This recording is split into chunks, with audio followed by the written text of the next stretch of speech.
जिन लोगों ने भी सरकारी संपत्ति को और जो लोगों की निजी संपत्ति है उसको नुकसान पहुंचाया, उन्हीं से उनकी भरपाई होगी।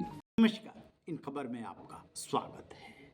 कुमायूं के प्रवेश द्वार हल्द्वानी में जो कुछ भी कल हुआ, उसके बाद से सरकार ये सोचने को मजबूर है कि आखिरकार पुलिस प्रशासन और निगम से कहां पर चूक हुई, जिसकी वजह से इतनी बड़ी तैयारी चल रही थी और कानों कान भनक तक नहीं लगी। जैसे ही स्थानीय निकाय पुलिस प्रशासन पहुंचा उस मदरसे को गिराने के लिए, वो भी कोर्ट के आदेश पे, और हो गया इतना बड़ा हंगामा जिसमें कि 5 लोगों की जान चली गई और 300 से अधिक घायल हैं, जिसमें कि 100 पुलिसकर्मी हैं। अब मुख्यमंत्री पुष्कर सिंह धामी ने साफ साफ ऐलान कर दिया है कि जिसने भी इस दौरान आगजनी की, सार्वजनिक संपत्ति को नुकसान पहुंचाया, उन्हें बख्शा नहीं जाएगा, उसकी वसूली की जाएगी। सीएम धामी ने हल्द्वानी पहुंच करके सबसे पहले प्रभावित क्षेत्र का दौरा किया, स्थिति का जायजा लिया। इसके बाद घायल पुलिसकर्मी और पत्रकारों, फोटोग्राफर से मिले और फिर उन्होंने ये ऐलान किया है कि जो किया है, जो दोषी है, उसे भुगतना होगा।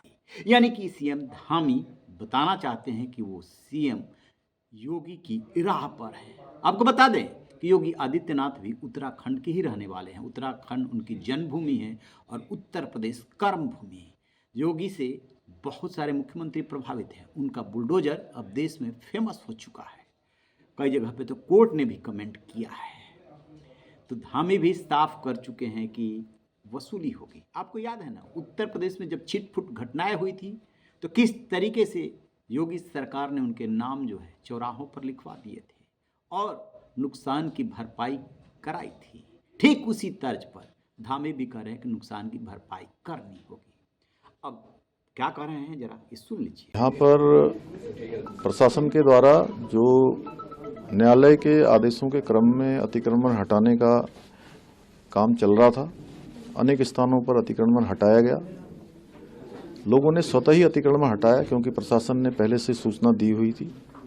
कल बनभूलपुरा क्षेत्र में जब पुलिस की टीम, प्रशासन की टीम अतिक्रमण को हटाने के लिए गई थी, वहाँ पर सुनियोजित तरीके से बमों से, कट्टों से, पेट्रोल बमों से, पत्थरों से प्रशासन की टीम पर बहुत आगजनी भी हुई, हत्या करने का प्रयास भी हुआ, आगजनी हुई।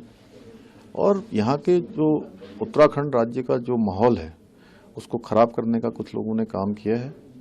उनके खिलाफ कानून सख्ती से काम करेगा और पूरी घटना के जो वीडियो फुटेज हैं वो निकाले जा रहे हैं।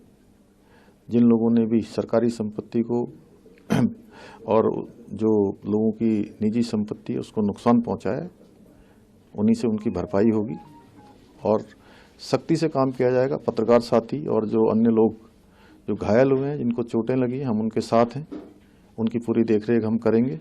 लेकिन जिन्होंने ये गलत काम किया है उनके खिलाफ कठोर कार्रवाई होगी।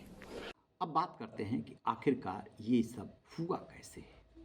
तो आपको बताऊं कि 2 दिन पहले उत्तराखंड सरकार ने विधानसभा में यूसीसी यूनिफॉर्म सिविल कोड या कॉमन सिविल कोड पास कराया है, जिसका लेकर के एक वर्ग विरोध कर रहा है। उधर एक मसला चल रहा था, दूसरी तरफ कोर्ट के आदेश पर ये अतिक्रमण हटाने की कार्रवाई चल रही थी। इसकी जद में जो भी आ रहा था उसे तोड़ा जा रहा था।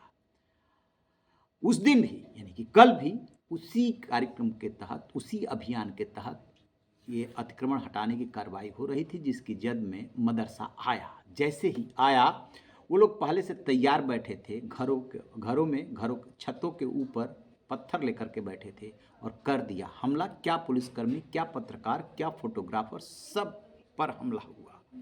और उस समय तो पुलिस प्रशासन को ये समझ में नहीं आ रहा था कि आखिरकार करे तो क्या करे, यानी कि पर्याप्त सुरक्षा व्यवस्था भी नहीं थी, किसी तरीके से जान बचाए। बाद में पता चला कि ये तो बहुत पहले से तैयारी कर ली गई और उसी को लेकर के अब पुष्कर सिंह धामी कह रहे हैं कि एक्शन होगा, सख्त एक्शन होगा, किसी को नहीं बख्शा जाएगा।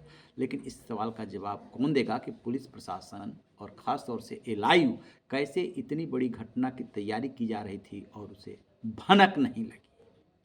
आपकी क्या राय है? कमेंट बॉक्स में जा करके कमेंट जरूर कीजिएगा। रहिए बेखबर, देखते रहिए।